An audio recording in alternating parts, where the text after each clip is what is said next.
mu kazi ndataha ngeze mu rugo ninjiye nk'umudamu winjiriwe ninjiye nk'umuntu wazi ko umutware ageze mu rugo ariko nageze mu rugo nsanga umutware koko yahageze ariko bitameze ko byagomba kuba byari bimeze mbere namusuhuje ntiyanyikiriza nongera nti mbega mwiriwe arongera ntiyanyikiriza ndongera nti sheri kutavuga habaye iki nta kintu yambwiye ako kanya ahubwo yari imyoje gusa ahita yigera mu cyumba naketse ko haba ari nk'ikibazo gikomeye cyane cyamubayeho ariko nirinda kubikira birebire cyane nanga no kumuhata ibibazo kuko numvaga ko nkuko twaganiraga ibisanzwe nabona akanyaraza kumvugisha nayishije ifunguro rya nimugoroba njya kumureba ngo aze tujye ku meza ambwira ko adashonje niryo jambo ryonyine yambwiye ngo ntabwo nshonje iyo nanagerageje no kubizana mu cyumba ndavuga ni nshaka kuza gusinzira we akaza kugira inzara bitewe n'uko afite ikibazo kimuremereye mbishyira ku tablet kari ku cyumba ndanga nti igihe urabikenera warya ariko biramutse bigukundiye twagana ku kibazo ufite kuko ngiye biri kungora kubona ucecetse utari kumvugisha kandi mu busanzwe uri umuntu twashyiraga hamwe ntacyo yavuze yagumye muri telefone wabonaga ko hari umuntu nyine ushaka kubona ufite ikintu kiri kumuhuza gusa yari yakibuze kuko yakinaga game bikanga akareba filime bikanga agakora ikintu cyose bikanga ngerageza yewe naho byageze mu masaa 5 z'ijoro njya kuzana televiziyo nyishyira mu cyumba kugira ngo nibura ndebe ko icyo bizaza kumufasha akajya hindura amasheni bikanga aravuga ni umuntu afite ikibazo gikomeye cyane umunsi wa kabiri tondo narabyutse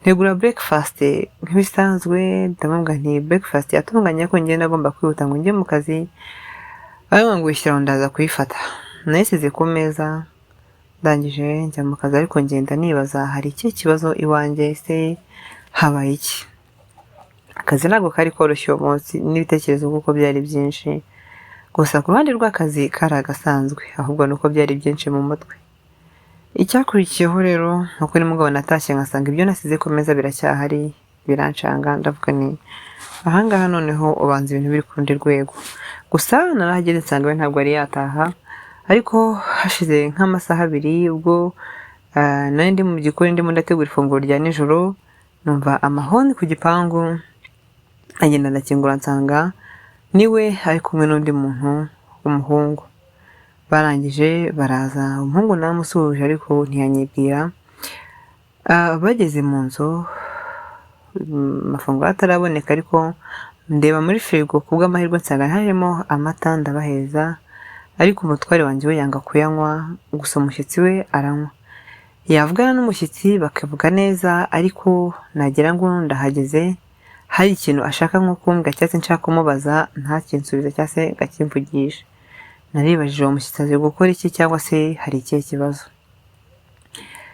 umushyitsi ageze aho we arataha ndetse yaciye imodoka ye byari ibintu utajyaga bibaho kuko ntajyaga atanga imodoka handi yavugaga ati imodoka n'umugore ni ibintu utatanga ariko umunsi uwo muhungu atwaye imodoka umuhungu ntarinzi naje kumenya ibyo nyuma icyakurikiyeho rero nuko yaje kuryama ariko atigeze arya gusa umushyitsi yagiye yariye atavuga noneho ubwo na televiziyo ntabwo yakikeneye kuyireba telefone ntabwo ashaka kuyireba uretse kuryama akareba mu gice cyiwe nanjye nkareba mu gice cyanjye ubwo buzima twabubayemo icyumweru kirashira ntababeshye nibwo buzima bwari bungoye nabayemo byari bigoye cyane nabonye bikomeye cyane rero ndavuga ni ahari harimo ikibazo kamuhe umwanya uhagije namubwiye ni mu gitondo kimwe ndangane ndaza kujya mu ntara ndajya gusura grandma wanjye ararwaye rero umbabarire ndaza kuza ntize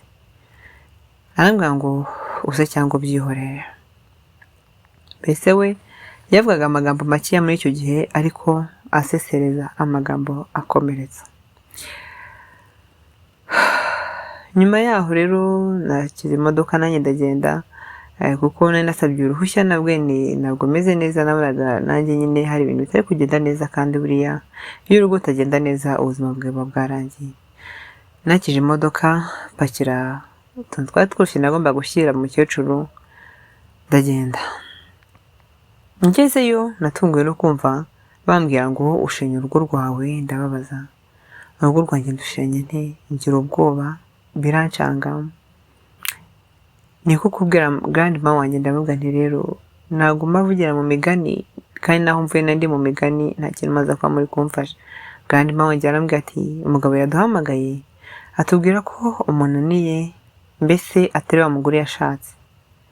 Nabuze icyo mbwira umukecuru, nabuze icyo gukora uretse kumubwira ngo ahari bibaho mu rushako, kuko nanjye uwo nari nsize mu rugo nanjye nubwo mbere namubonye muri iyo sura, kandi nawe agatanga reclamation avuga ko isura ari kumbonamo ari nshyashya. Ntabwo nari nzi ikintu nakoze, ntabwo nari nzi uko byagenze. Ndangije icyakurikiyeho ni uko ku munsi wakurikiyeho ko nageze kwa grandma bwije, umunsi wakurikiyeho ariwo nagombaga gutahiraho, yarampamagaye arambwira ati imodoka ndayikeneye cyane kandi bihutirwa, urabizi ko yanjye bayitanze, rero biramutse bikunze wayinzanira kano kanya. Ati nako si ngombwa, yimpere wa mwana ubaho ngaho ayinzanire. Ubwo yavugaga umwana uvukana na mama, ubwo yari uncle wanjye, ariko we yarakiri muto, yari umuhererezi wo kwa grandma wanjye. Ntangane ntawa mpamvu nanjye nayizana, nambwa ati oya ntabwo mbikeneye, ati ahubwo umbabarire ngiye no kugukatishiriza tike wowe biraza kukorohera. Ndababwira nti sinzi impamvu udashaka ko ari njye uyizana. Arambwira ngo nicyo kintu nshaka kuba musubye cya mbere n'icya nyuma, basi kinkorere niba unkunda cyangwa se niba wageze ko nkundaho. Naracecetse ntuza umutima, ndavuga nti ese ibintu iki biri kumbaho mu rugo rwanjye? Ntabwo ibyo byarigeze bibaho. Yari wa mugabo wazaga ibyishimo ari byose, yari wa mugabo wazaga ibintu bimeze neza, yari wa mugabo wazaga mbese nagiye twatumanye kinini, twatumanye amezi 4 yonyine, ariko mu minsi yose twatumaranye yazaga ari umuntu uciye bugufi, witonze, kandi uvugana none aho bikwiriye, akaganira aho bikenewe. Mbese yari wa muntu umugore wese yakwifuza kugira. Natunguwe rero no byo byose byari birimo birambaho, ndavuga nti kuva ari cyifuza haransabye nakwakira tike agiye kunkatishiriza nkohereza imodoka, kombi sinari nzi ko ariyo nzira ya nyuma yo gusenya urugo rwanjye. Cyakurikiyeho natanze imodoka barayijyana, nanjye mbwira grandma wanjye nanga ni gusa nubwo imodoka igiye nanjye ntabwo ndaza kuhatinda ahangaha, nyuma y'isaha nanjye ndaza kugenda. Nyuma y'isaha rero yarageze njya muri ya bisi twari twavuganye, yari yankatishirije, ariko yari yampaye n'amafaranga 250 kuri telefone yanjye. Nibaza impamvu yampaye, birancanga kuko nanjye nafite ikarita yanjye nakoreshaga aho byabaga bibaye ngombwa. Muha message kuko nampamagaga ntapfate naza amafaranga, hari ikintu ushaka kuntuma, ese iyo mbwira wenda ko nari no kuba nyafite nkakishyura hari ikibazo. Iyo message ntabwo yansubije, no kumpamaga ntabwo yigeze ansubiza. Rero nandi muri bisi ndimo ndataha, gusa njya kugenda grandma yanjye yarambwiye ati uretse kukubwira ngo amahirwe gusa naho ubundi nta gisigaye. Grandma wanjye nawe yamvugiye mu migani, nkubwije ukuri nuko kuva nagerayo atarigeze mbwira ikintu napfuye n'umugabo. Nagerageje kumuhatiriza ariko biranga, kugeza ubwo nafashe umwanzuro kumubwira ngo ubwo nandi ndagiye nawe nta kintu mfashije, nanjye ngiye kuruhuka, ariko naho nakwiyeyo byinshi.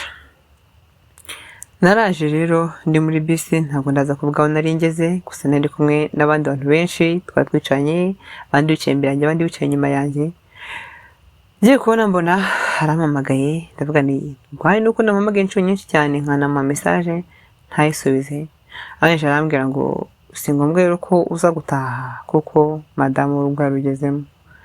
Numvishe bitabaho, ndabaza ngo uvuze ngo iki? bishoboka bite ibintu uri kuvuga? Arambwira ati ibyo nakubwiye ni ukuri, madamu w'urugo arurimo. Nta mukozi yari nasize mu rugo, nta nshuti yari nasize mu rugo, nta muvandimwe nasize mu rugo, nta n'umushyitsi nari mfite muri gahunda yendaga kuza kunsaba muri icyo gihe. Byaranshanze, nibutse ko tumaze igihe tutavugana, ndavuga nti nta ndi mahitamo ahari uretse kujya mu rugo nkahangana nabyo. Naragiye, ngeze mu rugo nta muntu yigeze mpamagara ngo mugishe inama. Ni nayo ntambwe ahari nziza naba narateye yo kutagisha umuntu n'umwe inama, kuko nta n'umwe nari nifite nizeye muri icyo gihe, kuko uwo nari mfite nibonagamo wari umeze nka miruwari kuri njyewe, nabonaga bitarimo biragenda neza. Icyo gihe rero naragiye, ngeze mu rugo nari mfite imfunguzo zanjye, ariko nshyize ku rwa gate rwo rurafunguka, nshyize ku rw'umuryango imbere, umuryango winjira mu nzu apana mu gipangu, bisa nkaho harimo undi rufunguzo byanga gufunguka, niko kuzenguruka njya mu gikari, mfungura ubwo mu gikari rwo rurafunguka, ariko radiyo yari kuvuga cyane. Ninjiye mu rugo, mu by'ukuri yari gucuranga indirimbo zisanzwe, yari gucuranga indirimbo nkeka ko dushaka kuba twari tuyihuriyeho cyane mu kuyikunda, ariko ngo akaba ari indirimbo mba ntifuza kumva bitewe n'ibyo nahuye nabyo uwo munsi nkimara kuyumva. Burya ngo iyo wishimye ukunda injyana y'indirimbo, ariko iyo ubabaye wumva amagambo ari muri iyo ndirimbo. Nakinguye rero mu gikari, nakirwa n'iyo ndirimbo, ngenda numva nanabyina, ariko kuko nari nzi ko mu rugo bitameze neza, ndavuga nta mpamvu yo kubyina, ariko ndavuga ahari kuko azi ko mpari, azi ko tutameranye neza, niyo mpamvu acuranze iyo ndirimbo dukunda twese kumva, ahari agira ngo twiyunge. Narebye rero muri salon ndamubura, ndeba mu gikoni kuko natutse mu gikari, njya mu gikoni ntaho umusanze, ndavuga uko byasa kose ari mu cyumba. Gusa indirimbo yavugiraga muri salon, ariko volume yari nyinshi cyane. Niko rero kujya mu cyumba, hari hakinguyeho, uretse ko kuri salon ari honyine hakinze, nabwo bashyizemo urufunguzo. Narinjiye nsanga kuko ibyambwiye byari impamo, nasanzemo undi mugore mwaho ngaho mu nzu. Mu by'ukuri bari mu gikorwa cy'abashakanye, nk'ubu mwebwe muraza kubyumva.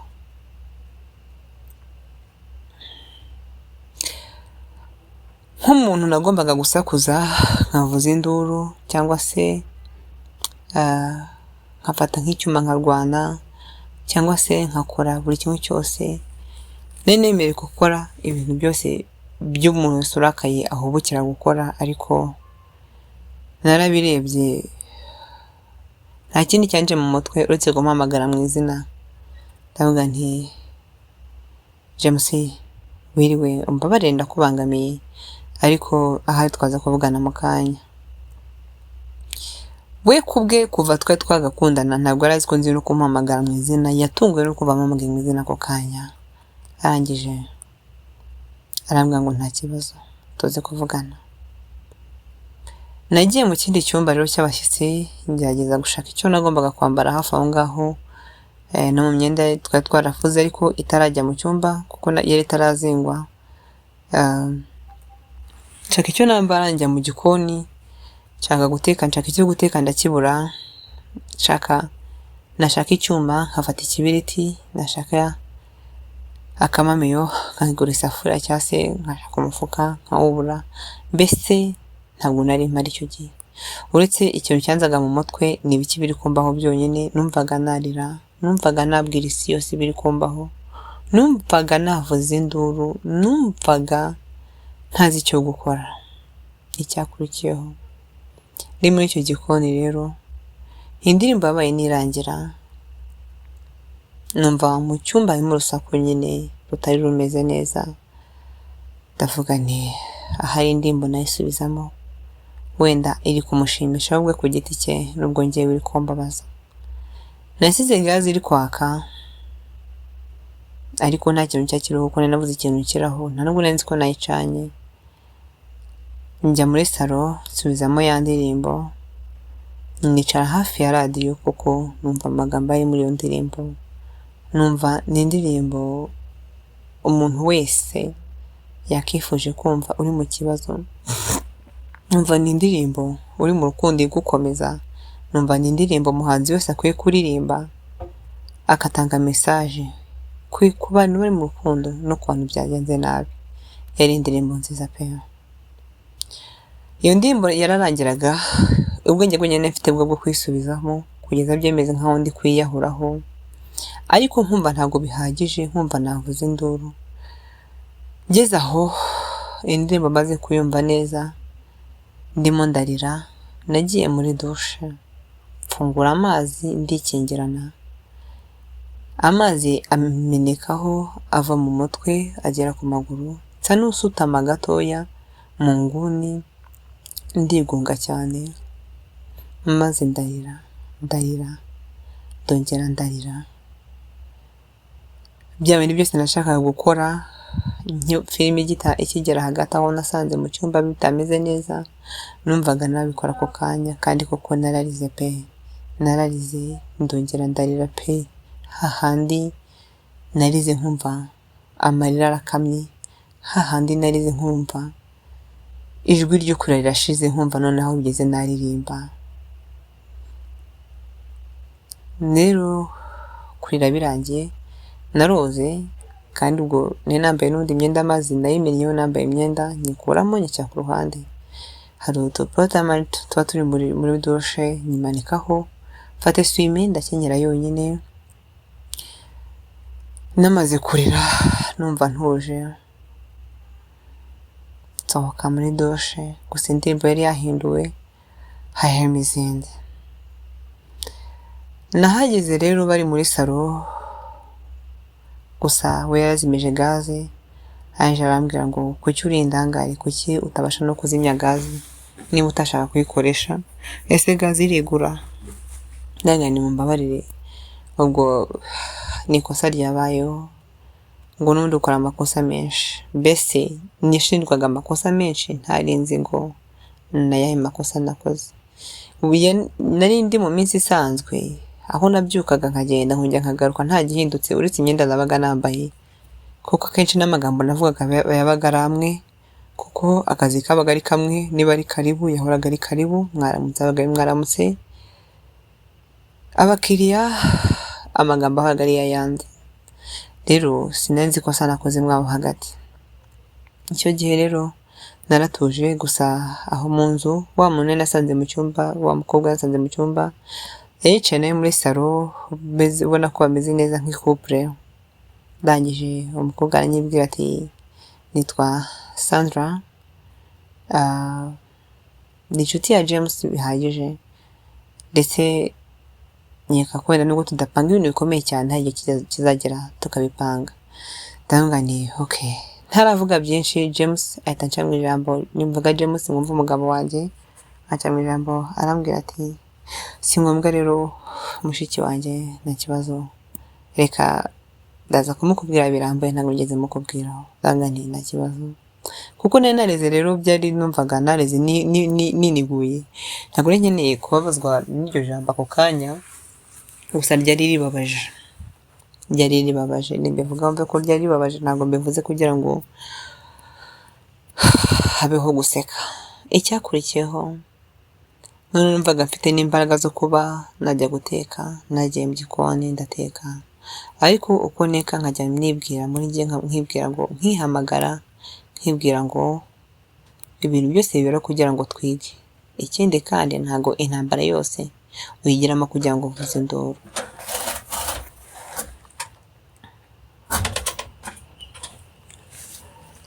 Hari n'intambara ubamo bwo kugira ngo wige, kandi hakaba n'intambara ubamo kugira ngo wige guceceka. Icyo nakoze icyo gihe rero, natetse ibiryo byoroshye, natetse noodles, kiramo inyama zari zitetse ariko ziri muri frigo, nzana ku meza, nzana n'icyo kunywa kirakomeza, ariko numvaga ntashaka kurira muri iyo salo. Ndavuga nti rero njye munyihanganire, mfite inama kuri telefone ngomba kujya kumva. Rero nka James wari uzi ibanga ryari hagati aho ngaho, yahise avuga ati unsuhurize umukoresha wawe umubwirire ko tudaherukana. Mu by'ukuri ko hari kugira ngo ave imbere y'uwo mukobwa. Icyakurikiyeho rero ni uko nagiye mu cyumba no kurya biranga, ariko n'abandi muri icyo cyumba nakwibuka ko gifitwe cyagifitwe n'undi muntu witwa nyiracyo, nkumva ndi guhumeka, nkumva cyabaye gitoya, niko kuvamo nsubira mu cyumba cy'abashyitsi mfite n'ibiryo. Aho kunyura mu cyumba cy'abashyitsi wanyuraga kuri salo, rero n'abanyuraga aho bicaye, kugeza ubwo Sandra yaje gukomanga aho nari ndarambwira ngo ndatashye kandi ashaka gutaha nkusezeye. Ndavuga nti nta kibazo, ariko ntabwo ndaguherekeza kuko hari ibyo ndimo kuri mashini bitararangira. Sandra aravuga ati no nta kibazo, gusa ambwira ko yankunze. Ndagenda ndavuga nti ya ni byiza ko wankunze kandi nanjye ndakwishimiye, ariko iyo abimenya ko ari ku munwa bitari bimvuye ku mutima. Gusa kano kanya ambabarire kuko namuhoye ubusa, nagombaga no kumwishimira muri ako kanya.